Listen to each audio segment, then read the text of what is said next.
Gündə 5 milyon abunəçisi var Azərselin. Hər adamdan gündə 10 qəpik oğurlasalar, Nə qədər məsafə qədər oğurlamaq demək, tutsalar müxtəlif adlarla. Ay bu zəngim seldir, bu sənə zəng eləmişdim, bu oppan gülümdür, bu tullan gülüm. O qədər şey, nə oyuna qoşulmusan filan. 10 qəpik tutsalar günə adama, görün nə qədər eləyir.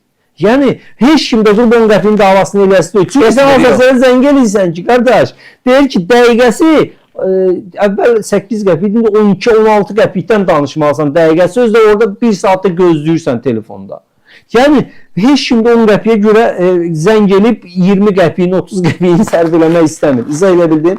Yəni biri var ki, bir adamdan 1 milyon oğurlayasan, biri var 1 milyon adamdan 10 qəpiyə oğurlayasan. Yəni gəlir eynidir. Eyni şey. İzah edə bu ilin axırında o marketlərdə olur, 1 qəpik, 2 qəpik deyəsən qalsın filan. O bilsin aya nə qədər pul çıxır. Bəzi marketlər onu heç kassirlərə vermir, özləri götürür. Keçən dəfə mən hesabladım, deməli Azərselin 5 milyondan çox abunəçisi var.